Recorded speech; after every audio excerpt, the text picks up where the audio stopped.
전도서 1장 9절에는 해 아래 새 것이 없나니라고 하시면서 이미 있었던 것이 후에 다시 있겠고 또 이미 한 일을 후에 다시 할지라고 하셨습니다. 이처럼 성경에는 마지막 때에 될 일들, 마지막 때에 일어날 일들을 보여주는 예표적인 사건들이 많이 있습니다. 그 사건들을 통해서 우리는 앞으로 종말에 어떤 일들이 일어날 것인가에 관해서 구체적으로 알 수 있게 되는 것입니다. 할렐루야. 우리에게 성경을 통하여서 미리 지혜를 주시는 주님을 찬양합니다. 그러면 오늘 우리는 종말 사건의 예표에 대하여서 12가지를 같이 보기로 하겠습니다. 첫째, 오늘 읽은 다니엘서 3장 1절 이하에는 느부갓네살 왕이 금 신상을 세워놓고 모든 사람들에게 그것을 경배하게 합니다. 이제 우리는 1번에서 12번까지 볼 때 첫 번째는 느부갓네살 왕이 세운 금 신상입니다. 바벨론 왕 느부갓네살 왕은 금으로 만든 큰 신상을 세웠습니다. 그런데 이 느부갓네살 왕이 세운 금 신상은 앞으로 나타날 적그리스도가 세울 우상을 예표하는 것입니다. 그러므로 느부갓네살 왕은 바로 적그리스도의 예표인 것입니다.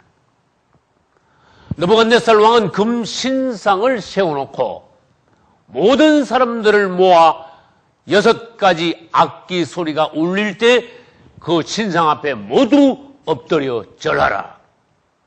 절하지 않는 자는 누구든지 극렬히 타는 풀무불 속에 넣으리라 하고 위협함으로써 모든 사람들이 느부갓네살 왕의 금 신상 앞에 엎드렸습니다. 이것은 앞으로 요한계시록 13장 14, 15절에 나오는 적그리스도가 그 우상을 세워놓고 그 우상에게 경배하라고 강요하며 경배하지 않는 자는 누구든지 몇이든지 다 죽이게 하더라 하는 말씀과 정확하게 일치가 됩니다. 우리는 어떠한 위협이 있더라도 우상에게 절하거나 사단 앞에 머리 숙여서는 안 됩니다. 할렐루야. 이제 이 성경에 나오는 이러한 말씀들을 통해서 우리는 앞으로 이러한 일이 있겠구나. 이것을 위하여 우리는 어떻게 대비해야 하겠구나 하는 것을 알 수 있는 것입니다. 두 번째, 다니엘서 3장 8절 이하에는 느부갓네살 왕이 금신상을 세워놓고 절하라고 위협할 때에 다니엘의 세 친구, 즉 사드락과 메삭과 아벳느고는 다른 모든 사람들이 그 신상 앞에 엎드려 절하는데도 조금도 굽히지 않고 조금도 두려워하지 않고 바로 하나님 앞에 버티어 서서 그 신앙을, 그 믿음을 지켰습니다. 할렐루야. 이때 다니엘의 세 친구들이 금 신상에게 절하지 않은 대가는 무엇입니까? 그것은 느부갓네살 왕에 의하여서 극렬히 타는 풀무불 속에 던져 넣어지는 것이었습니다. 그러나 우리는 주님을 찬양합니다.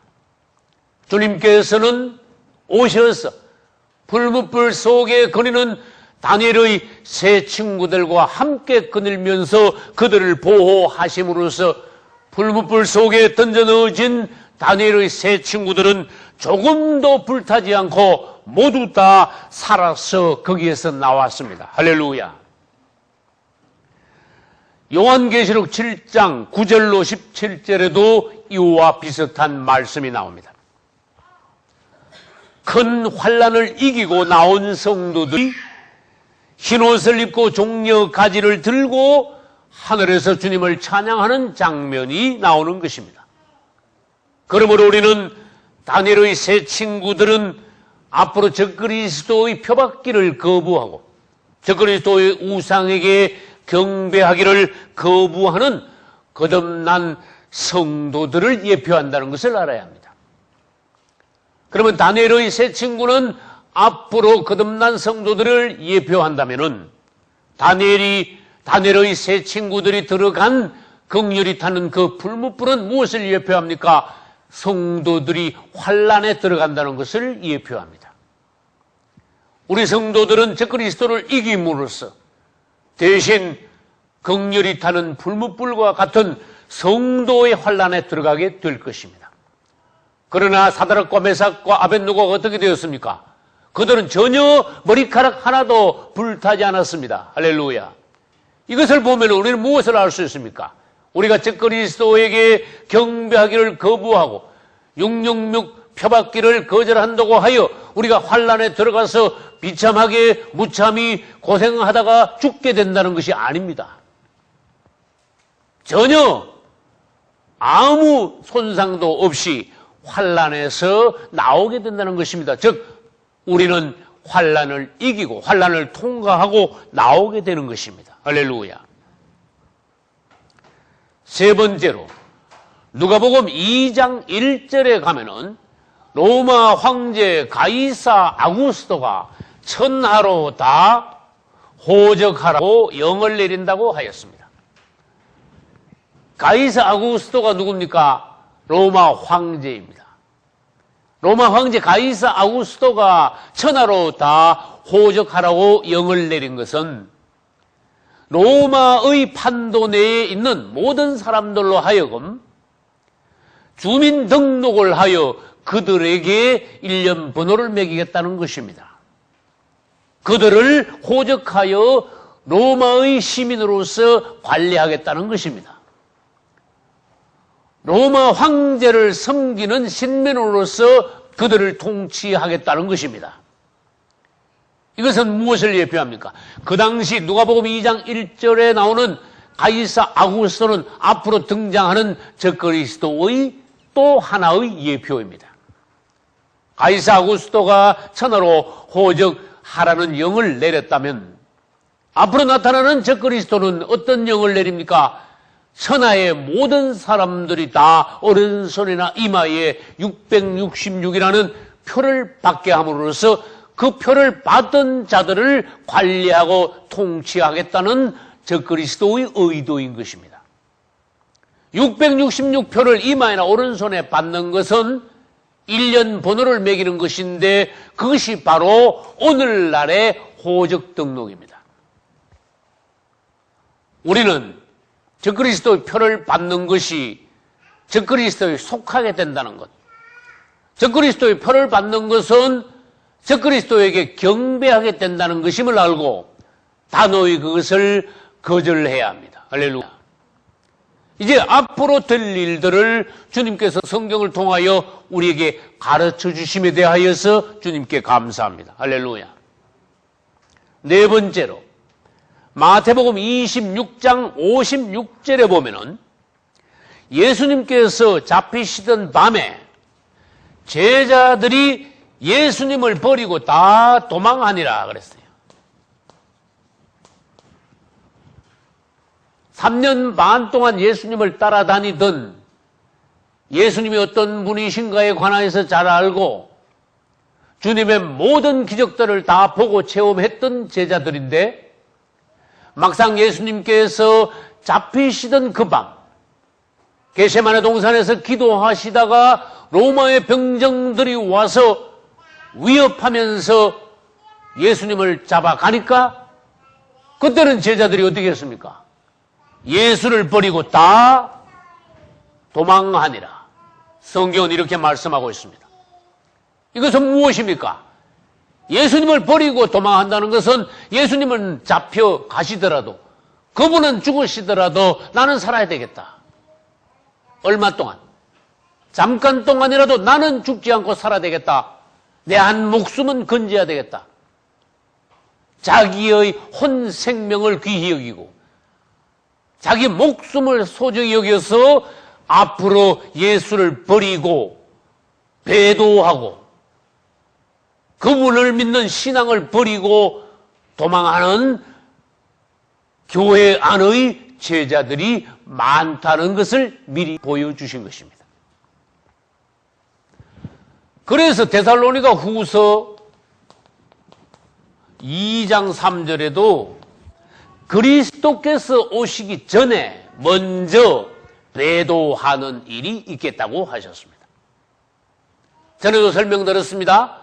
그분이 오시기 전에 교회 내에서 먼저 배도하는 일이 있다는 말은, 배도라는 것은 바로 그리스도를 배반하여 그리스도인들이 믿던 믿음을 버리고 그분을 버리고 세상으로 나가 적그리스도에게 가서 붙어버릴 것을 예고하신 것입니다. 이전에 그분의 제자들이 다 도망한 것처럼 앞으로도 주님이 재림하시기 직전에 교회 내에는 대대적인 배도 사건이 있겠다는 것이 그분의 예언의 말씀입니다. 여러분들은 끝까지 그분을 사랑하시고 그분을 따르시기를 예수 이름으로 축원합니다. 다섯 번째로 창세기 25장 29절 이하에 보면은 야곱의 형 에스가 배고픈 것을 이기지 못하고 팥죽 한 그릇에 자기의 장자권을 팔아버립니다. 이것은 에스로서는 너무나 불행한 일입니다. 에서는 장자로 태어났습니다. 이스라엘의 장자는 무엇입니까? 상속권을 가지고 있습니다.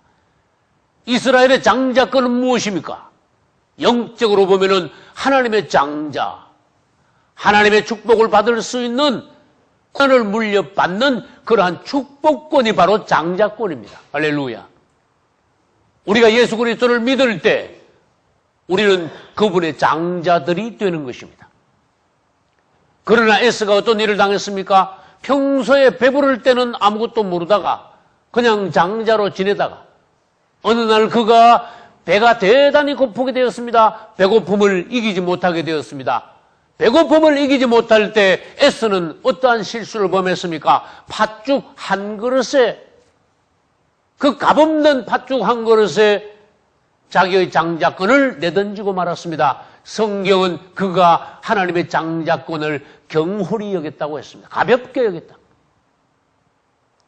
우리가 이 구원받은 것이 가벼운 것입니까? 우리가 하나님의 장자가 된 것이 가벼운 일입니까? 이것은 천국을 소유할 수 있는 축복권입니다. 할렐루야. 그러나 이 땅에서 우리가 살다가 작은 어려움을 만날 때, 생활에 곤란을 당할 때 우리가 이 하늘의 축복권을 버리고 우리가 세상에 잠시의 목숨을 구한다든지 안락을 위하여서 떠나갈 수가 있습니까? 에서는 우리들에게 마지막 때에 그분을 버리고 믿음을 버리고 잠깐 동안 목숨을 연장하기 위하여서 그리스도를 떠나는 자들의 옆으로서 오늘날 우리의 경고거리가 되고 있습니다. 마지막 때가 가면은 저 그리스도는 나타나서 사람들에게 오른손이나 이마에 표를 받게 할 것입니다. 그러나 그것을 거부하는 자들은 매매를 못하게 할 것입니다. 그러면은 표받지 않는 자들이 다 생활에 어려움을 겪게 됩니다. 한마디로 말해서 굶어 죽을 지경이 됩니다. 그때 사람들의 믿음은 드러납니다. 죽고자 하는 자는 살겠고, 할렐루야. 살고자 하는 자는 죽으리라. 우리는 사드락과 메삭과 아벳느고를 생각해야 됩니다. 우리는 또 에스를 되돌아봐야 됩니다. 우리는 잠깐 우리의 육체의 생명을 연명하기 위하여서 하나님의 장자권을 포기할 수는 없는 것입니다. 우리는 성도의 환난을 통과할지언정 우리의 장자권을 값없는 잠깐 동안 목숨을 연명하는 어떤 식물을 위하여서 장자권을 팔아넘길 수는 없는 것입니다. 여러분 모두 다 믿음 안에서 승리하시기를 예수 이름으로 축원합니다. 히브리서 12장 16절에는 이에 대하여 경고하고 계십니다. 혹 한 그릇 음식을 위하여 장자의 명분을 판 에서와 같이 망령된 자가 있을까 두려워하라. 이것은 앞으로 현대판 S의 후예들이 자기의 영혼을 팔고 적그리스도에 가서 경배하고 얼마 동안, 즉 전 3년 반 동안의 생활의 보장을 받는 그런 자들이 나올 것에 대한 예고입니다. 여섯 번째로 사도행전 2장 44, 5절과 사도행전 4장 32절로 35절에는 초대교회의 거듭난 성도들이 공동생활을 하는 것이 나옵니다. 여러분, 공동생활이 무엇입니까? 우리 가족은 우리 가족끼리, 또 저 가족은 저 가족끼리, 가족 단위로 모여서 생활하는 것이 아니라 그리스도인들이 모두 다 한 곳에 모여서 네 것, 내 것이 없이 모든 물건들, 모든 생활용품들을 똑같이 나누어서 쓰는 그러한 생활을 모여서 공동생활을 한다고 합니다. 성경은 2000년 전에 벌써 그것을 보여주셨습니다. 누가 공동생활을 했습니까? 초대교회의 거듭난 그리스도인들이 공동생활을 했습니다. 할렐루야. 여러분, 기독교 2000년 역사상 가장 높이 올라갔던 시절은 언제입니까? 바로 초대교회입니다. 초대교회 성도들은 어떻게 했습니까? 공동생활을 했습니다. 그것은 무엇입니까? 영혼만 구원받아 나온 것이 아니라 그들이 물질에서도 나왔다는 것입니다. 할렐루야. 성도들이 물질로부터도 구원받을 때에 교회는 강하게 됩니다. 성도들이 물질로부터도 구원받을 때에 그들은 하나님의 능력을 받게 되며 하나님 앞에 초대교회 성도들과 같이 아름다운 성도들이 되는 것입니다. 즉 성도의 환난을 이기게 되는 것입니다. 앞으로 적그리스도가 나타나서 우리는 표받지 않으면 반드시 굶어 죽게 되는데 굶어 죽지 않게 되는 방법이 무엇입니까? 모든 성도들이 자기 재산을 팔아서 그것을 물건으로 바꾸어 한 곳으로 모여 거듭난 그리스도인들만 공동생활을 하면서 주님이 다시 오실 그날까지 기다리는 것입니다. 할렐루야. 성경은 어떻게 한다고 하셨습니까? 아까 말씀드린 대로 사드락과 메삭과 아벳노고가 성도의 환난을 너희 통과하고 머리카락 하나도 상치 않고 환난에서 나온다고 말씀하셨습니다. 할렐루야. 성도의 환난을 대비하여 여러분들은 모든 재물에서 나와 여러분들의 재물을 하나님께 언젠가는 다 드릴 수 있는 그날이 올 것이라는 것에 대해서 기도하시기를 바랍니다. 마지막 때 가면은 반드시 모여야 됩니다. 그것을 우리는 알곡의 모임이라고 할 수 있습니다. 일곱 번째, 에스라 1장 1절로 4절에는 바사왕 고레스가 제2차 성전 중건령을 내리며 에스라 6장과 에스라 7장에는 다리오 왕과 아닥사스다 왕 2세가 다시 예루살렘 중건령을 내립니다. 이것을 우리는 2차 성전 중건령이라고 할 수 있는데 다니엘서 9장 25절에는 이에 대하여 특이한 예언을 하고 계십니다. 예루살렘을 중건하라는 영이 날 때부터 기름 부음 받은 왕 곧 그리스도께서 일어나기까지 69일에가 지날 것이라고 말씀하셨습니다. 69일에는 483년입니다. 다시 말해서 2차 성전 중건령이 내려지고 난 뒤에 483년이 지나면은 그리스도께서 초림하신다는 것을 성경에서 미리 예언하셨습니다. 이것은 장차 예수께서 재림하시는 것과 이제 비슷한 것입니다. 이제 적그리스도가 나타나면은 제4차 성전 중건령을 내릴 것입니다. 그리고 난 뒤에 이번에는 483일 후에 그리스도께서 공중 재림하실 것이라는 것입니다. 할렐루야. 이것은 설이라는 것을 알고 계시기 바랍니다. 여덟 번째로 출애굽기 14장에는 이스라엘이 출애굽한 이후에 바로의 군대가 이스라엘을 추격하다가 홍해에서 몰살당합니다. 그와 마찬가지로 앞으로 전 세계에 흩어진 유대인들이 본국으로 돌아올 때 에스겔서 38장에는 이번에는 러시아가 이스라엘을 침공하다가 머깃도에서 몰사한다는 말씀이 나옵니다.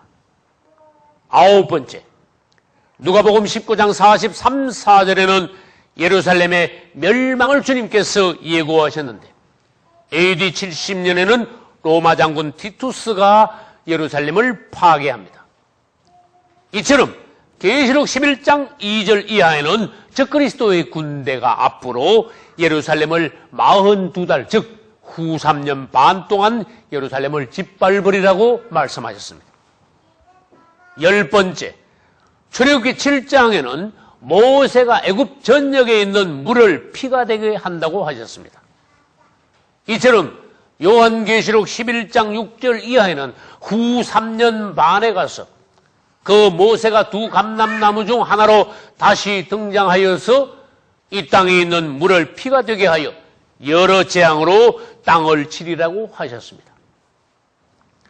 11번째, 열왕기상 17장에는 엘리야가 아합 왕 북이스라엘을 징계하기 위하여 3년 반 동안 비가 오지 않게 한다고 하였습니다. 이처럼 계시록 11장에는 엘리야가 다시 등장하여서 후 3년 반 1260일 동안 비 오지 않게 한다고 했는데 그 기간이 바로 후 3년 반 대환란인 것입니다. 12번째로 마태복음 21장에는 우리 예수님이 나귀를 타고 예루살렘에 입성할 때 이스라엘이 환영하면서 호산나 다윗의 자손이요 하고 그분을 찬양했다고 했습니다. 이와 마찬가지로 마태복음 23장 39절에 보면은 예수님께서 예언하셨습니다. 이제부터 너희는 찬송하리로다. 주의 이름으로 오시는 이여 할 때까지 나를 보지 못하리라. 즉 앞으로 예수께서 지상 재림하실 때에 유대인들은 그분을 찬송하면서 호산나 부르며 그분을 영접하게 되어 그 당시 남아있는 유대인들이 모두 구원받게 된다는 것입니다. 그러면 여기 도표를 보면서 잠깐 설명을 드리겠습니다. 유대인들은 마지막 하늘의 중간 지점에서 야곱의 환란을 당합니다. 그들은 후 3년 반 동안에 하나님의 도피처에 가서 이제 하나님의 양육을 받습니다. 그동안에 그들은 적그리스도가 메시아가 아님을 깨닫고 회개하여 예수 그리스도를 영접합니다. 그 후에 후 3년 반이 끝나고 난 이후에 75일이 지나서 예수께서 지상 재림하실 때에 여기서 바로 유대인들은 예수 그리스도를 영접하여 모두 구원받게 된다는 것입니다. 할렐루야. 로마서 11장 26절에는 그리하여 온 이스라엘이 구원을 얻으리라고 하셨습니다. 우리 모두를 은혜로 구원하시는 주님을 찬양합니다. 할렐루야.